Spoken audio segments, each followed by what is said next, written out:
이게 성경을 제대로 알기가 참 쉽지 않은데요. 제 소망이 엘리야만큼은 그래요.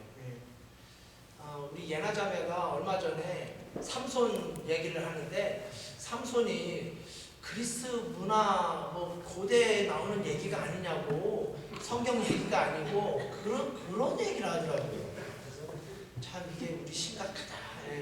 양전사님 심각합니다. 삼손도 제가 그래서 곧 그 말씀을 증거할 텐데요. 엘리야 여러분, 말씀 가운데 정말 깊이 있게 엘리야를 묵상할 수 있었으면 좋겠습니다. 오늘은 미국에서 아주 유명한 목사님인 조엘 오스틴 목사님의 설교 중 설교에서 했던 얘기를 시작으로 말씀을 시작하려고 합니다. 유머 같은 얘기지만 실제로 있었던 얘기라고 해요. 한번 들어보세요. 어느 교회 주일 예배에 생겼던 일입니다. 미국 교회. 정확하게 말하자면 헌금 시간에 생긴 일인데요. 한 교회 집사님이 헌금 시간이 되자 지갑을 꺼내서 헌금 낼 돈을 찾습니다. 그런데 분명 지갑 안에 뭐 1불짜리가 몇 개 있어야 했는데 있지 않는 거예요. 당연히 1불짜리가 몇 개 있겠지 생각하고 별 걱정하지 않고 헌금 시간을 맞았어요. 근데 이제 헌금 바구니가 자기 앞으로 오게 생겼어요. 그러자 이 교인이, 이 집사님이 좀 당황하기 시작합니다. 왜요? 1불짜리를 찾을 수가 없었던 거지요. 더군다나 오늘은 교회 처음 새로 나온 새신자가 옆에 앉아 있었다고 해요. 그러니까 뭐 헌금은 안 할 수도 없고 1불짜리는 찾을 수도 없고, 그래서 하는 수 없이 눈물을 머금고 20불짜리를 헌금 바구니에 넣게 됩니다. 조엘 오스틴 목사님이 그 얘기한 미국 교회 얘기예요. 우리 교회는 적어도 이런 분은 없다고 믿습니다. 아멘. 없지요. 우리 손대덕 집사님 같은 경우 제게 헌금 봉투 좀 달라고 그렇게 하시는데요. 그러니까 이미 헌금을 준비하고 오시는 거죠. 저는 이것도 굉장히 중요한 신앙인의 모습이고 훈련이라고 믿습니다. 아무튼 이제 이 집사님이 20불을 헌금에 넣고 당황하지 않은 척하고 앉아 있는데요. 바로 옆에 앉아 있었던 새신자가 이 집사님 어깨를 툭툭 치더니 100불짜리를 건네주는 것 아니겠어요? 100불짜리 집회. 이 집사님이 깜짝 놀라면서 그분이 건네준 돈을 이제 헌금함에 넣으라는 사인으로 알고 헌금함에 넣습니다. 이 집사님이 짧은 시간이었지만 많은 회개를 했다고 해요. 준비 없이 1불짜리 몇 개를 헌금함에 넣고 했는데, 더군다나 오늘은 어쩔 수 없이 지갑을 뒤지다가 할 수 없이 20불을 넣었는데, 저 사람은 오늘 새신자인데 교회 헌금으로 100불을 한 것 아니겠어요? 새신자가 헌금 100불을 하는 거예요. 예배 시간 내내 집사님에게 이분의 마음을 터치하게 됩니다. 그래서 예배를 마치고 일부러 이 집사님이 새신자에게 물었다고 해요. 아니, 오늘 교회에 처음 나오신 분이 어떻게 그렇게 큰 돈을 헌금할 수 있냐고. 참 많이 도전과 은혜를 받았다고. 그러자 이 새신자분이 이러는 거예요. 아니 집사님, 무슨 말씀이에요? 그 돈은 아까 집사님이 지갑을 뒤지다가 바닥에 흘린 돈을 제가 드린 건데요. 아까 집사님이 지갑에서 떨어진 돈이었는데 그걸 헌금하셔서 제가 놀랐는데요. 실제로 있었대요. 제가 오래전 여러 번 강조했었습니다. 우리 교회에서 헌금 준비하고 오십시오. 아마 준비하지 않고 오시면 여러분의 돈도 여러분의 의도와 상관없이 지갑에서 떨어질 줄 믿습니다. 이런 얘기를 하면서 조엘 오스틴 목사님은 하나님은 어떻게 하든지 하나님의 사역을 이어가신다고 설교를 합니다. 그러니까 이 부분을 얘기하고 싶었던 거죠. 하나님은 어떻게 하든지 하나님의 사역을 이어가신다. 사랑하는 여러분, 저는 갈멜산의 장소가 바로 하나님께서 당신의 사역을 이어가시는 바로 그 장소라고 믿습니다. 조엘 오스틴 목사님의 표현처럼 어떻게 하든지 하나님의 사역을 이어가는 것, 어떤 상황과 여건 속에도 당신의 사역을 이루어 완성한 장소 갈멜산. 우리는 오늘 믿음과 기쁨으로 사역을 감당한 엘리야가 서 있는 갈멜산 정상, 그곳에서 어떻게 하나님께서 그분의 사역을 이어가셨는지, 또한 오늘의 아주 중요한 메시지인 그 갈멜산에서 엘리야와 함께 있었던 모습은 어떠한지, 이 갈멜산에 있었던 수많은 사람들의 모습을 보면서 오늘 우리가 서 있는 곳은 어디인가, 우리가 서 있는 이곳에서 하나님은 어떻게 당신의 사역을 이어가시는가를 믿음으로 확인하고 점검하는 시간을 갖고자 합니다. 자, 그럼 본문으로 들어가서 첫 번째로 갈멜산에 서 있는 엘리야, 이 엘리야를 통해서 우리가 배워야 할 믿음의 교훈은 무엇일까요? 특별히 갈멜산의 승리를 위해서 엘리야가 우리에게 보여준 믿음의 모습, 그건 바로 구체적인 믿음의 계획이 필요하다는 사실이에요. 구체적인 믿음의 계획. 네, 갈멜산에 서 있는 엘리야에게는 구체적인 계획이 있었어요. 믿음의 계획이 있었습니다. 그리고 그는 그 계획을 당당하게 실천에 옮기며 결국 갈멜산에서의 승전보를 우리에게 들려주게 됩니다. 자, 그럼 엘리야가 어떤 계획을 세웠는지 좀 더 가까이 살펴볼까요? 본문의 31절, 우리 김문자 부교님 봉독하시느라고 참 애쓰셨어요. 참 감사해요. 31절부터 쭉 보시면 다시 봉독하진 않을게요. 엘리야가 12개의 돌을 취하게 됩니다. 그리고 32절에 보시면 엘리야가 그 돌들로 단을 쌓습니다. 그리고 그 단을 쌓고 또랑을 만들게 돼요. 그리고 33절에 보시면, 우리 33절은 다 함께 봉독해 봅시다. 33절 시작. 또 나무를 버리고 송아지에 각을 떠서 나무 위에 놓고 이르되 통 넷의 물을 채워다가 번제물과 나무 위에 부으라고. 34절도요. 또 이르되 다시 그리하라 하여 다시 그리하니 또 이르되 3번 그리하라 하여 3번 그리하다. 여러분, 여러 설교가들이 이 장면에서 같은 의견을 내놓습니다. 한국의 이동원 목사님, 돌아가신 옥하는 목사님, 제가 지금 참고하고 있는 김병상 목사님, 아주 비슷한 설명과 표현을 사용하는데요. 그게 바로 갈멜산 전투계획서라는 표현이에요. 이것이 갈멜산의 전투계획서였다. 우리 구세군식이죠. 그러니까 다시 말씀드려, 엘리야가 즉흥적으로 갈멜산에서 되는 대로 싸운 게 아니라 엘리야가 철저하고 치밀하게, 그리고 김병상 목사님은 정말 신앙적 차원에서 철저하게 준비했다고. 왜요?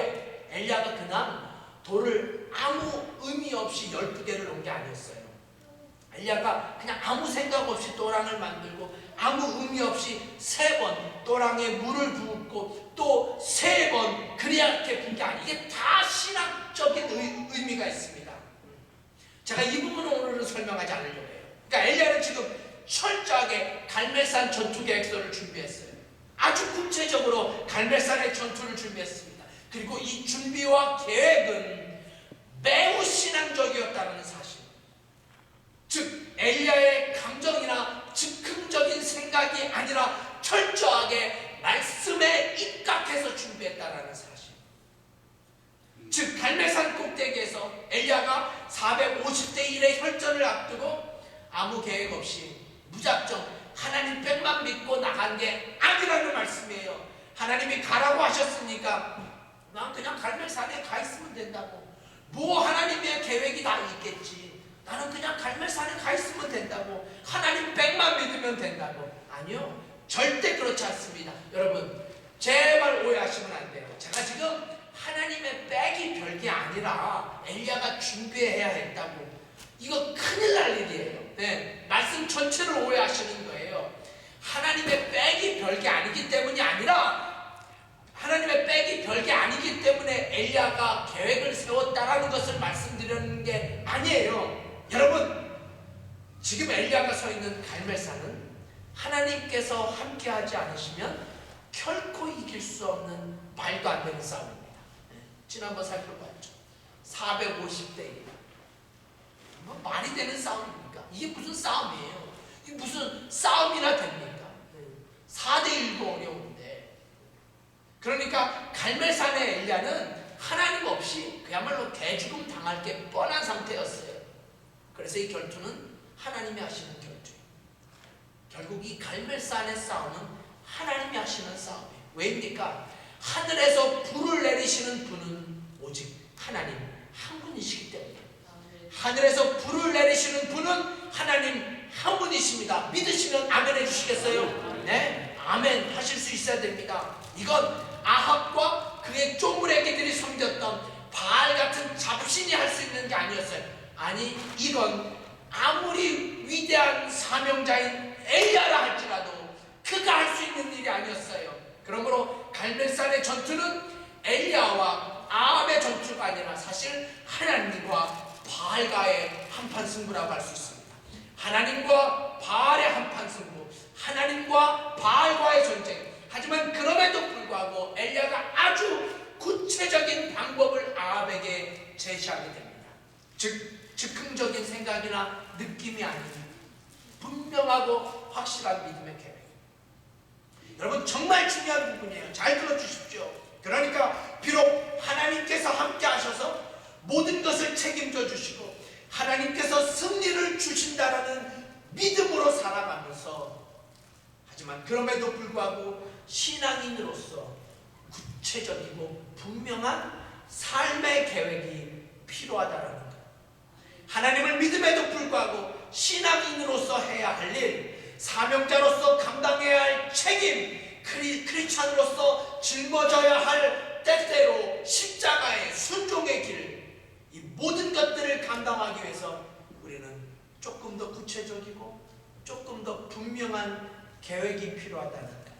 그리고 이 모든 계획들은 말씀과 신앙 안에 세워져야 한다는 사실을 우리는 결코 잊지 말아야 합니다. 여러분, 성경에 오늘 장면과 어느 면에서 아주 비슷한 그 싸움의 장면, 아주 유명한 싸움하면 우리는 다윗과 골리앗을 떠올릴 수 있습니다. 다윗과 골리앗. 예나자매, 이것도 성경에 있는 말씀이에요. 그죠? 고대 설학 아니에요? 다윗과 골리앗이 한판 붙습니다. 기억나십니까? 다윗이 뭘 가지고 골리앗 앞에 서요? 뭘 가지고? 물맷돌. 물맷돌 몇 개를 가지고 서요? 네, 저 손만 보면 알 수 있어요? 5개. 물맷돌 5개. 다윗은 만군의 여호와의 이름을 가지고 골리앗 앞에 물맷돌을 사용하게 됩니다. 던지게 돼요. 자, 근데 결과론적으로 다윗이 물맷돌 몇 개를 썼어요? 1개. 왜요? 그냥 첫 물맷돌, 첫 짱돌이 골리앗을 나잡고 죽게 만들었기 때문에 5개를 준비했는데 하나만 썼어요. 그럼 왜 다윗이 굳이 5개의 물맷돌을 준비해야 했을까요? 하나님의 이름을 가지고 돌격 앞으로 물맷돌 하나면 충분하다라는 믿음이 다윗에게 부족했을까요?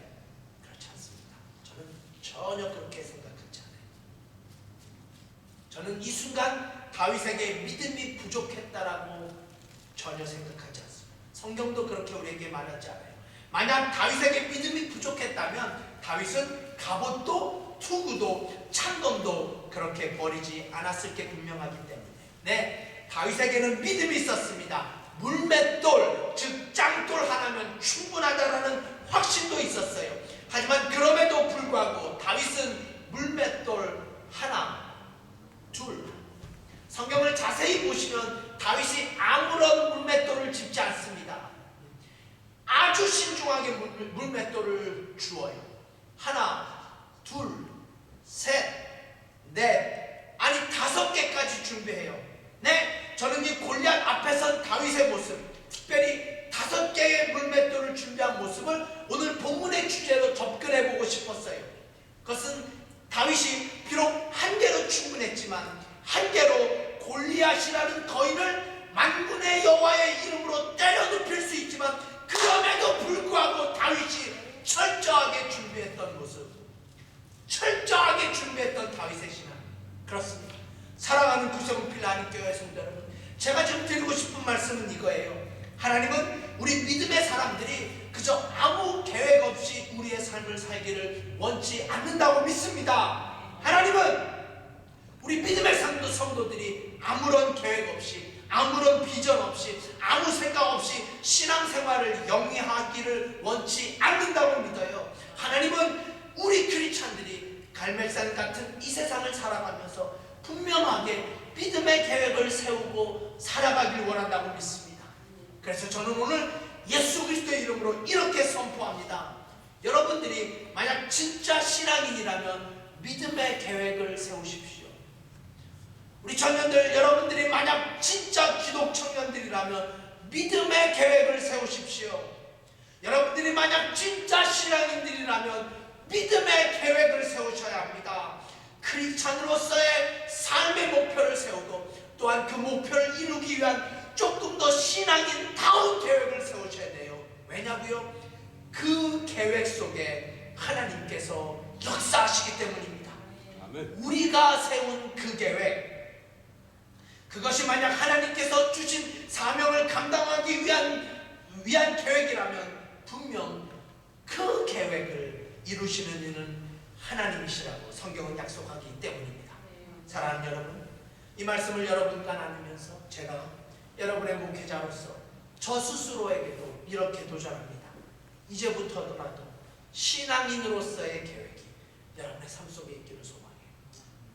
그저 습관적으로 주일 예배 드리고 아무 생각 없이 찬양 드리고 아무 생각 없이 기도하고 아무 생각 없이 주일 교회 오고 아무 생각 없이 헌금을 드리는 것이 아니라 정말 신앙인다운 계획들, 크리스천다운 삶의 계획들, 그리고 그 믿음의 계획을 가지고 갈멜산의 엘리야처럼 진짜 신앙인으로서 내 삶 속에 비록 어렵고 힘들고 버거운 삶의 상황이 있을지라도 믿음으로 우리의 계획을 실천해 나갈 때 여러분의 삶 속에서도 그 계획을 이루시는 구체적인 하나님의 삶들을, 우리의 계획을 이루시는 성령님의 역사하심을 맛보아 알게 될 줄 믿습니다. 그래서 갈멜산 엘리야가 경험한 승리의 삶을 우리 모두가 누릴 수 있기를 예수 그리스도의 이름으로 축복합니다.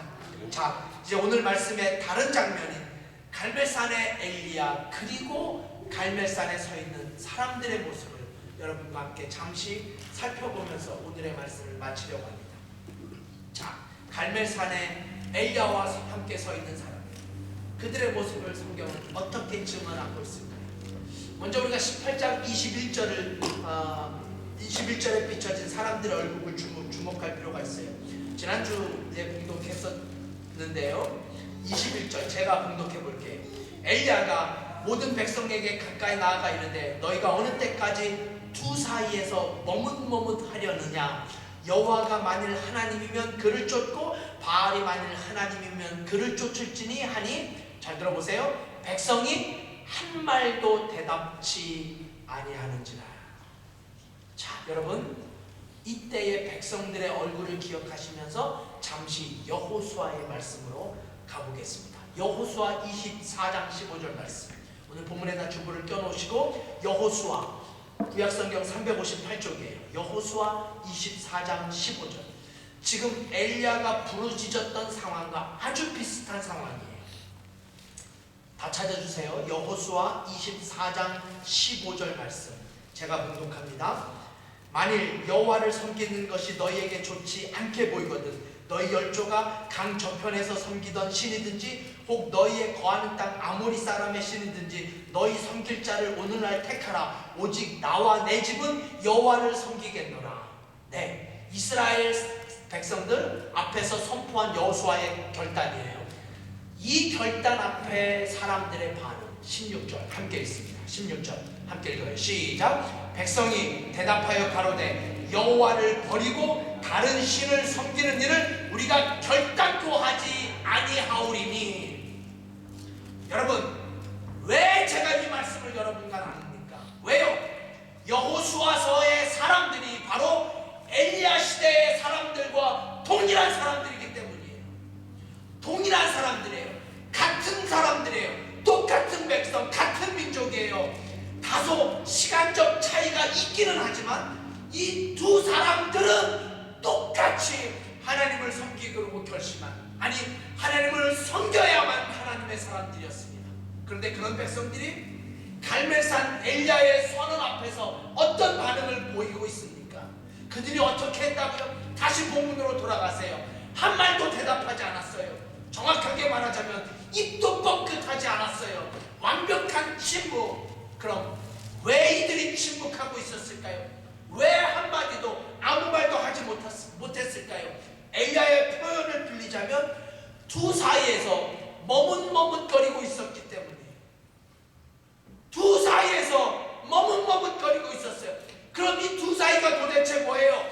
하나님과 바알 사이, 진짜 신과 가짜 신 사이, 진실로 하나밖에 없는, 우리 오늘 송무교님이 기도해 주셨잖아요. 이 땅에 만물을 창조하시고 우리와 우리의 죄와 허물을 위해 십자가에 못 박혀 주시고 죽으시고 부활하신 유일하신 한 신과 가짜요, 짜가요, 이단이요, 삼단이요. 그래서 사단이 된 거예요. 네, 사단인 마귀 사이에서 사람들은 갈등합니다.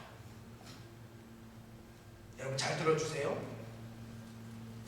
한국의 김병삼 목사님은 신앙 세계에 회색지대라는 것은 존재할 수 없다라는 표현을 합니다. 의미 있는 표현이에요. 신앙 세계에 회색지대라는 존재할 수 없습니다. 왜입니까? 우리는 둘 중에 어느 하나를 선택하지 않으면 안 되는 사람들이기 때문에, 우리는 천국과 지옥, 구원과 심판, 이 둘 중에 하나를 선택해야만 하는, 아니 정확히 말씀드리자면 둘 중에 하나로 선택되어질 수밖에 없는 사람들. 그러므로 믿는 것도 아니고 믿지 않는 것도 아닌 회색지대의 신앙세계. 성경은 그것을 미지근한, 차지도 않고 뜨겁지도 않고. 김병삼 목사님은 이 설교를 하면서 이렇게 한탄합니다. 오늘날 너무나 많은 신앙인들이 회색지대를 선호한다. 너무나 많은 신앙인들이 회색지대로 가기를 원한다. 여기가 좋사오니 여기서 죽어도 좋습니다 라고 회색지대에 서서 차지도 덥지도 않고 미지근한 신앙 상태를 인조이하고 있는 너무나 많은 신앙인들의 모습. 그것이 바로 지금 갈멜산의 엘리야 그와 함께 서 있는 사람들의 모습이었다는 사실.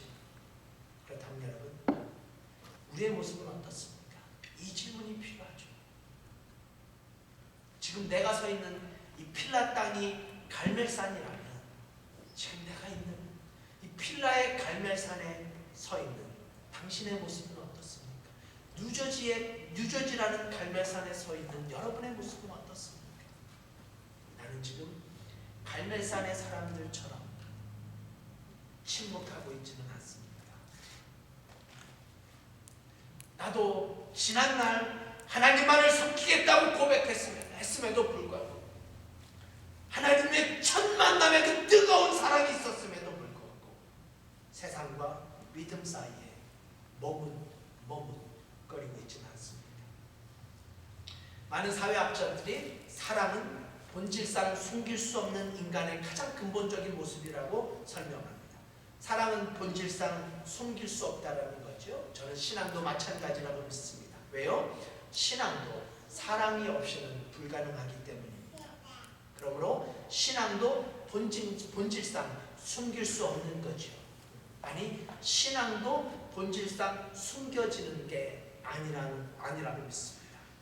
여러분, 성경이 이 사실을 어떻게 설명합니까? 로마서 10장 10절, 아주 유명한 말씀이죠. 로마서 10장 10절에 보시면 사람이 마음으로 믿어 의에 이르고 뭐로 시인해서 구원에 이르러요? 입으로 시인해서, 입술로 고백해서, 그래서 구원에 이른다라고 설명하잖아요. 그러니까 신앙은 입술로 고백되어지는 거지요. 다시 말씀드리면 오늘식으로 말하면 표시나야 된다는 거예요. 구색은 군복을 입어서 표시나는 것이 아니라 정말 신앙인이라면 본질상 숨겨지지 않는 신앙인의 모습이 있어야 합니다. 믿으시면 아멘 해주시겠어요? 아멘. 예. 그러므로 사랑하는 여러분, 여러분이 있는 곳에서 우리는 반드시 숨길 수 없는 신앙인의 모습이 있어야 돼요. 어떤 크리스찬들은 교회에서만 신앙의 티를 내고 있어요. 교회에서만 신앙인의 냄새를 풍겨요. 그런데 밖에서는 전혀 신앙인의 냄새를 맡을 수가 없어요. 오늘 식으로 표현하자면 세상 속에서는 침묵하는 그리스도인. 그렇습니다. 갈멜산 정상에 우두커니 서 있는 수많은 사람들, 그들은 지금 어디로 가야 할지, 어디로 서야 할지, 무엇을 해야 할지 머뭇거리며 침묵하고 있었다고 성경은 증언합니다. 여러 설교가들이요, 이 장면을 설명하면서 이 사람들을 설명하기를 이 백성들이 이 머뭇머뭇거리는 장면이 어느 하나를 결정하지 못했기 때문에 여전히 갈등하고 있었기 때문이라고 설명해요. 네, 맞습니다. 그럴 수 있어요. 근데 여러분, 제가 이 말씀을 묵상하고 또 묵상하고 또 묵상하고, 저는 이 장면이 왠지 그들이 뭔가 하나를 결정하지 못한 것이 아니라 그들은 이미 두 가지 다 결정하고 있는 것이 아닌가라는 생각이 들었어요. 두 가지를 다 결정했어요. 하나님도 결정하고 바알도 결정하고, 그러니까 세상도 결정하고 신앙도 결정하는 거예요. 왜요? 세상도 포기할 수 없고 하나님도 포기할 수 없었기 때문이에요. 구원도 결코 포기할 수 없지만 세상에서 누리는 향락, 세상에서 누리는 쾌락 결코 놓고 싶지 않는, 그래서 그들은 지금 두 사이에서 갈등하는 것이 아니라 두 개를 다 짚고 그 두 개를 다 놓고 싶지 않는 모습, 이것이 갈멜산의 엘리야와 함께 서 있는 사람들의 모습으로 제게 그려졌습니다. 여러분, 제가 말씀을 준비하다가요, 이런저런 말씀을 찾다가 이 말씀을 마주하면서 얼마나 놀랐는지 몰라요. 열왕기하 17장 33절인데요. 우리 조금 뒤로 가면 되죠. 오늘 본문은 열왕기 상이고 열왕기하 구약 593페이지예요. 참 사람들의 모습이, 이것이 성경이 우리에게 메시지로 주는 것 같아요. 열왕기하 17장 33절 다 같이 찾으셔서 봉독하십시다. 함께 다 찾으셔요. 열왕기하 17장 33절. 성경 찾는 것도 귀한 신앙의 훈련입니다. 함께합니다. 시작. 이와 같이 저희가 여호와도 경외하고 또한 어디서부터 옮겨왔든지 그 민족의 풍속대로 자기들의 신들도 섬겼더라. 깜짝 놀랐어요. 어쩌면 수천 년 전의 사람들의 모습, 수천 년 전의 성경 말씀이 2016년도 우리의 모습과 이렇게 똑같을 수 있단 말입니까? 네, 여전히 우리는 둘 중 하나를 갈등하는 게 아니라 둘 다를 갖고자 합니다. 어느 하나를 포기하고 싶지 않아요. 믿음은 믿음대로 있으면 좋겠고, 교회는 교회대로 가면 좋겠고, 세상 사는 맛도 세상 사람들과 똑같이 즐겼으면 좋겠고. 여러분, 제발 또 오해하지 마십시오. 저는 우리가 세상에서 그리스도인으로서 당당하게 누려야 할 기쁨과 즐거움이 있다고 믿어요. 네? 우리가 신앙인이라고 해서 세상의 기쁨을 맛볼 수 없지 않습니다. 네? 우리도 세상 사람들처럼 먹는 즐거움을 누릴 수 있지요. 우리도 세상 사람들처럼 드라마도 보고 영화도 보고 태양의 후예에 송중기에 빠져 있을 수도 있단 말입니다. 네? 그럴 수 있단 말입니다. 네, 우리 시연이가요, 송중기한테 빠졌어요. 드라마 남자 주인공에게 빠지기는 처음이래요. 네? 그럴 수 있습니다 말입니다. 네? 그럼요. 네? 우리도 세상 사람들처럼 스포츠를 즐길 수 있죠. 하지만 여러분, 제가 믿음으로 여러분에게 이렇게 묻고 싶어요. 혹시 우리가 즐기는 그 세상 속에서 나는 어떤 모습인가? 혹시 우리도 그곳에서 세상 사람들과 똑같이 세상의 냄새만 풍기며 마음으로는 믿지만 입으로는 시인하지 못하는 비겁한 침묵의 그리스도인은 아닐런지요? 아니, 오히려 왜 내가 둘 중에 하나를 선택해야 하냐고, 지금 엘리야와 함께 서 있는 수많은 사람들의 모습처럼 둘 다 포기하지 못하고 있는, 그래서 결국 멸망당할 수밖에 없는 갈멜산의 수많은 사람들의 모습이 우리의 모습은 아닌지. 여러분, 성경은 구원과 심판을 결코 흥정할 수 없다고 선언합니다. 이 단어가 사용돼요. 구원은 결코 흥정할 수 없습니다. 심판도 흥정할 수 없어요. 구원은 구원이고 멸망은 멸망입니다. 천국은 천국이고 지옥은 지옥입니다. 영생은 영생이고 심판은 심판입니다. 기억하십시오. 우리는 둘 다 선택할 수도 둘 다 가질 수도 없는 사람이라는 것을 이거는 오늘 말씀을 통해서 기억할 수 있어야 합니다. 제가 이제 제 설교는 좀 다 뒤로 하고요. 제가 오늘 말씀을 시작하면서 그 조엘 오스틴 목사님 농담처럼 미국 교회에 실제 있었던 일이라는 글로 소개했는데요. 끝으로 한국 교회에 실제로 있었던 한 예화를 끝으로 오늘 말씀을 마치고자 합니다. 서울 분당에 만나교회라는 교회의 장로님의 간증이에요. 저도 실제로 들었는데요. 실화라고는 잘 믿겨지지 않는데 실제로 직접 그 간증을 하셨던 장로님의 간증 귀 기울여 들어주시면 좋겠습니다. 이분이 군인 출신의 장로님이신데요. 현역 시절 교회를 다니지 않았고 믿음이 없었고 정말 한 가지 목표만을 보고 그 목표만을 보고 달렸다고 합니다. 직업군인들의 목표 한 가지 목표가 뭘까요? 별단 스타. 그 가장 큰 소망이지 않겠어요? 별다는 거. 별다는 것 참 직업군인들에게 꿈이며 소망이며 삶의 목표라고 할 수 있습니다. 이분도 그런 목표를 가지고 앞만 보고 달려갔는데요. 그래서 소령이 되고 중령이 되고 대령이 돼서 이제 별을 달 수 있는 위치까지 올라가게 됩니다. 그런데요, 한국의 그 스타가 되는 거 그러니까 아무나 쉽게 별을 달 수 있는 게 아니죠. 여러분 이 구세군 별도 아무나 다는 게 아닙니다. 한국의 군인으로서 별을 달려면 국가에서 정말 여러 가지 조사를 한다고 해요. 저도 군인 가족들과 아주 가깝게 지냈기 때문에 잘 압니다. 그 중에 하나가 바로 가족들. 그러니까 가족까지 다 조사를 하는데요. 이 가족 관계도 별을 다는데 굉장히 중요한 이슈가 된다고 해요. 근데 이 군인이 별을 달려고 하는데 이 군인에게 딸과 아들이 있었는데요. 딸은 괜찮았었는데 정말 아들이 그야말로 양아치 같은 아들이 있었다고요. 공부는커녕 매일 사고만 치고 학교도 중퇴하고. 왜냐하면 그 군인 가족이 이사를 많이 가거든요. 그래서 아이들이 이렇게 탈선하기가 쉬워요. 오토바이 타고 다니고 말할 것도 없는 사고뭉치 아들이 있었다고요. 이게 별을 다는데 걸림돌이 됩니다. 이 아들의 문제가 이 아버지가 별을 다룰 수 없는 상황에까지 이렇게 돼요. 많은 고민과 걱정을 하고 있는 끝에 이 아들의 엄마가 아버지를 조용히 부르더니 이렇게 얘기합니다. 참 여자가 무서워요. 여보, 당신의 목표가 별을 다는 거였는데 별을 달면 우리 집안도 이제 스타 집안이 되는데 여기서 포기할 수 없다고. 그리고 저 아들 정말 죽이고 싶을 때가 한두 번도 아니었는데 우리 이번 기회에 사고로 위장해서 아들을 죽이자고. 이게 싫어해요. 이게 세상입니다. 엄마가 그런 제안을 했어요. 엄마 아빠가 다 신앙이 없을 때라고 강조합니다. 아빠도 오케이 하고 아들과 함께 등산을 가게 됩니다.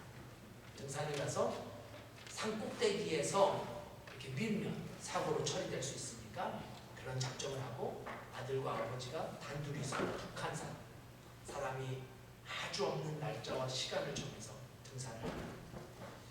등산을 하는데 이 북한산이 가파르죠. 가다가 잠시 쉬는데 그때 아버지가 아들에게 물병 하나를 건네줍니다. 아주 목마른 때였는데 아버지가 아들에게 물병을 건네줘요. 왜 그랬을까요? 오늘이 마지막이니까. 이제 산 정상에 가면 아들을 빌어버릴 거니까 마지막으로. 그래서 아버지가 물병을 아들에게 건네주고 있는데 아들이 물병을 건네주는 아버지를 한참 쳐다보더라는 거예요.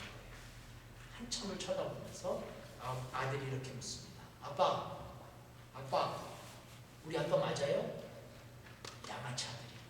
아빠, 우리 아빠 맞아요? 왜 이렇게 물었을까요? 이 아빠가 한 번도 아들에게 이렇게 자상한 얼굴이 없었습니다. 사고뭉치였고 오로지 별다는 것이 중요했기 때문에 집에도 잘 없었고 집에 있어도 말도 없었고 그렇게 지냈어요. 그러니까 아들이 이상한 거예요. 아무튼 이런 순간을 지나 아버지와 아들이 북한산 정상에 오게 됩니다. 거기서 아버지는 준비해온 점심 식사를 요리를 시작합니다. 옛날에는 산에서 다 요리할 수 있었잖아요. 아버지로서 그래도 아들과의 마지막 시간, 마지막 만찬이라는 생각에 아버지가 김치찌개를 정성을 다해 요리합니다. 왜요? 마지막이니까. 밥도 온갖 정성을 다해 요리를 했어요. 왜요? 마지막이니까. 이제 아들을 밀어버릴 거니까. 이제 맛있는 마지막 만찬이 북한산 꼭대기에서 아버지와 아들이 갖게 됩니다. 식사를 시작하면서 아버지는 그릇 하나 가득 밥을 담고 또 거기에 아버지가 직접 끓인 김치찌개를 풍성하게 얹어서 아들에게 식사를 건네줍니다. 이제 그 식사를 받은 양아치 아들이 이렇게 또 묻습니다.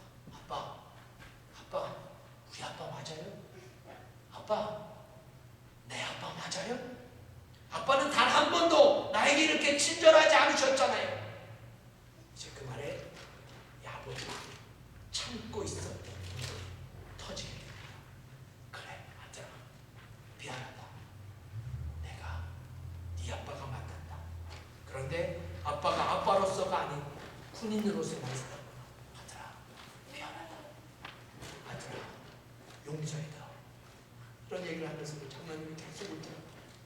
이제 북한산 꼭대기의 마지막 만찬은 아들과 아빠의 그 잃어버린 관계를 회복하는 첫 만찬이 됩니다.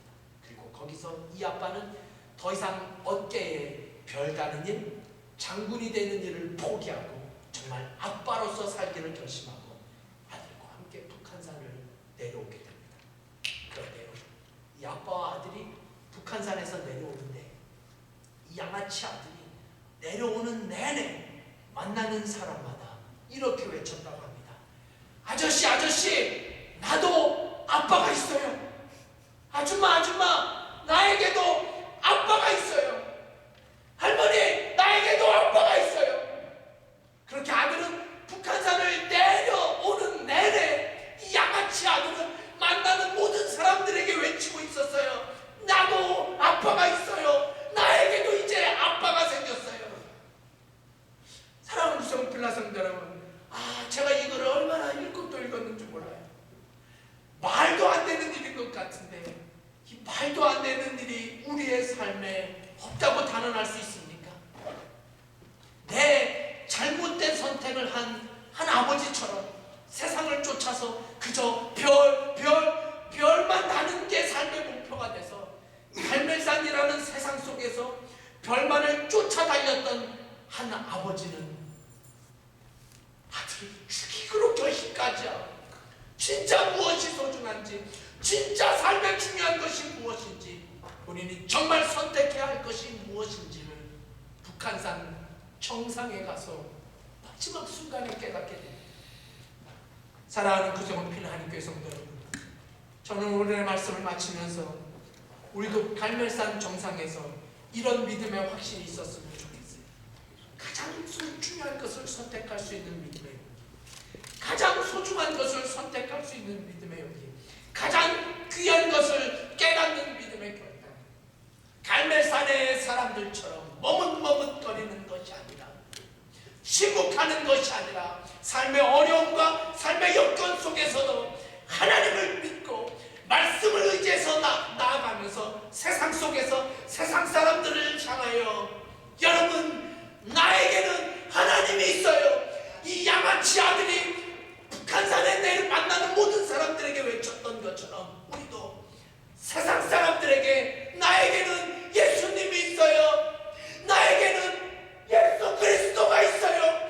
이렇게 내가 걸어가야 할 삶의 갈멜산의 정상에서 그렇게 외치면서 세상이 주는 모든 것들을 믿음으로 포기하고 신앙의 결단을 가지고 살아갈 때 결국 불내려 승리하게 하실 하나님을 우리의 갈멜산에서 경험하게 되는 우리 모두가 될 수 있기를 예수 그리스도 이름으로 축원드립니다. 자, 우리 기도하십시다.